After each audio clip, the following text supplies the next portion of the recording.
अरे भाई कौन सी चैप्टर पढ़ रही हो? अरे चैप्टर नहीं है आंसर अबे साले तभी मेरा माफ करना, गुस्से में इधर उधर निकल जाता हूँ। क्या? अरे तेरे को पता नहीं क्या ये इतना बड़ा चैप्टर है, नाम है principle of management. The next day. अरे कॉमर्स किया, कॉमर्स तो इतनी इजी है, पढ़ने की जरूरत नहीं है। सुन, तेरे जिंदगी जैसे हमेशा मिस मैच रहता है, अगर यहाँ पर मिस मैच हो गया। इंट्रो का तरीका थोड़ा सा कैजुअल था ना। मैं सत्य प्रकाश यार, मैं आपको मेरे वीडियो में स्वागत करता हूँ। लेकिन अभी का अभी चैनल को सब्सक्राइब मारो और वीडियो को एंड तक देखो।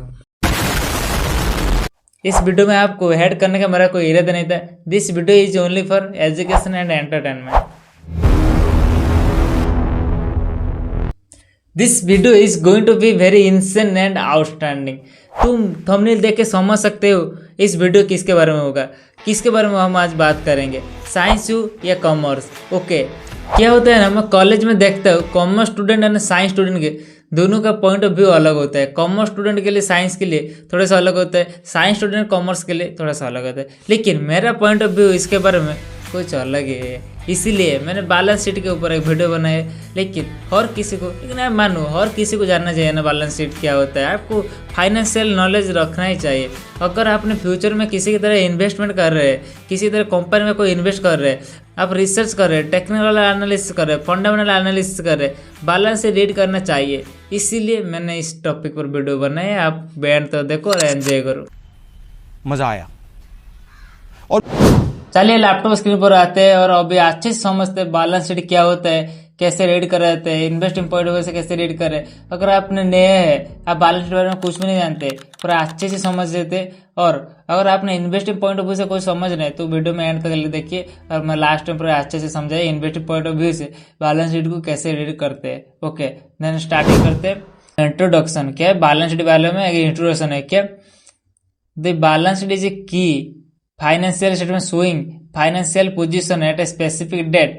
It list assets what is it owns, मतलब ब्रैकेट में दिया है, liabilities what is it owes and shareholders equity से ओनर्स फंड होता है। बैलेंस शीट क्या होता है, बिजनेस क्या होता है, कंपनी कैसे स्टार्ट करते हैं। ओके, मान लो आप एक साइंस स्टूडेंट हो, आप अभी +2 में आईआईटी के लिए प्रिपरेशन कर रहे हो। मान लो आपको आईआईटी में सिलेक्शन हो गया, आप आईआईटी में पढ़े, आईआईटी में 5 साल के बाद बीटेक करने के बाद आपने सोचा मैं एक स्टार्टअप खोलूंगा या बिजनेस करूंगा।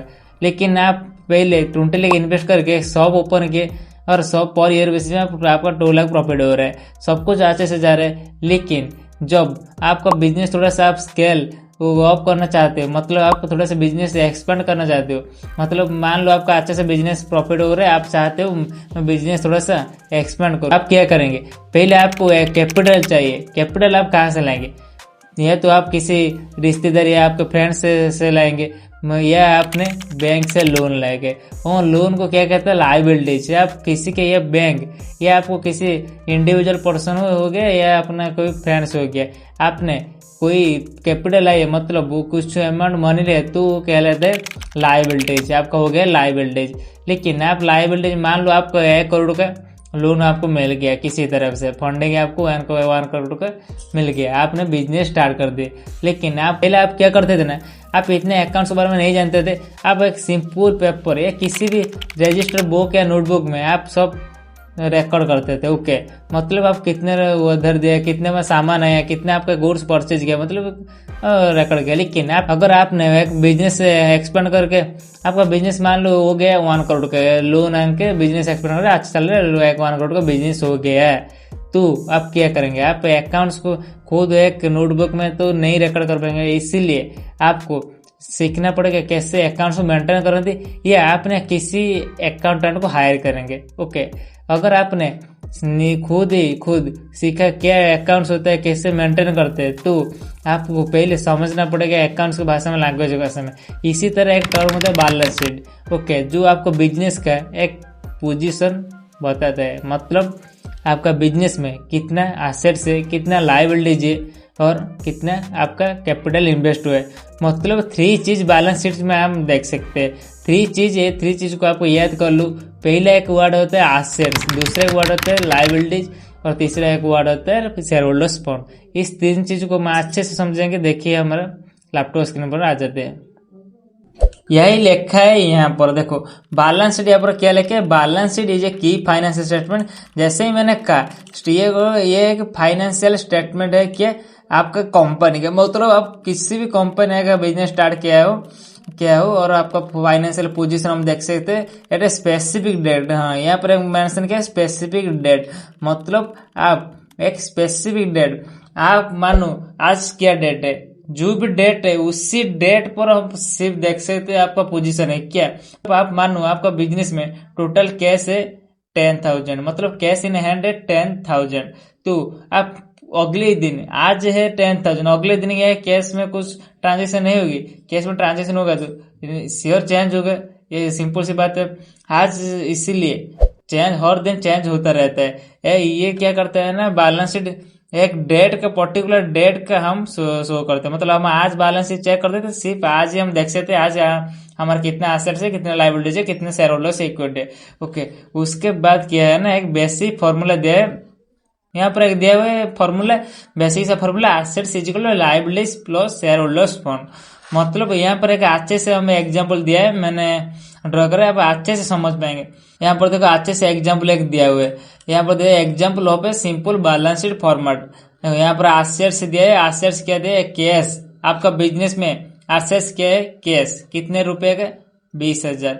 अकाउंट्स रिसीवेबल, ये अगर अच्छा टर्म रखते हैं अकाउंट्स रिसीवेबल, मतलब डेप्टर्स, आपने मतलब डेप्टर्स आप किसी को, मतलब आपका बिजनेस है, आप छोटे व्यापारी मतलब होलसेलर रिटेलर को आप सामान बेचे हो, मतलब आपका बिजनेस में आप किसी होलसेलर या रिटेलर को सामान बेचे हो कितने रुपए का, 30,000 का, मतलब वो होलसेलर और रिटेलर आपको क्या हो गया, अकाउंट्स रिसीवेबल, मतलब इतना पैसा अभी क्रेडिट में सामान बेचा है, उतना 30,000 आएगा।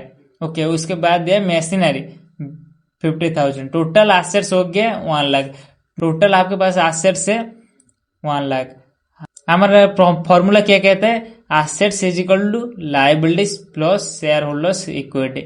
यहाँ पर देखो एसेट्स हमारा कितने रुपए का हुआ, 1 लाख। उसके बाद क्या है लायबिलिटी, लायबिलिटी क्या क्या टर्म में, क्रेडिटर्स, मतलब आपने सामान बेच दिया जिसको उधर में, हो गए आपका डेप्टर्स, आपने तो किसी के पास से उधर से सामान लिया है तो हो गया तुम्हारा क्रेडिटर्स, आपको कितने रुपया देना है क्रेडिट में, जो सामान खरीदे हो उसको कितने रुपए सप्लायर को देना है, 30,000। ओके ओके, ये हो गया तुम्हारा लायबिलिटी। उसके बाद आ गया इक्विटी, इक्विटी कितने, 50,000। ओके, इक्विटी हो गया 50,000, टोटल लायबिलिटीज हो गया, आप ऐड कर दो, ये हो गया टोटल एसेट से हमारा formula assets is equal to capital plus liabilities, तो हमारा हो गया लायबिलिटीज हो गया 50,000, इक्विटी हो गया 50,000, टोटल हो गया 1 लाख।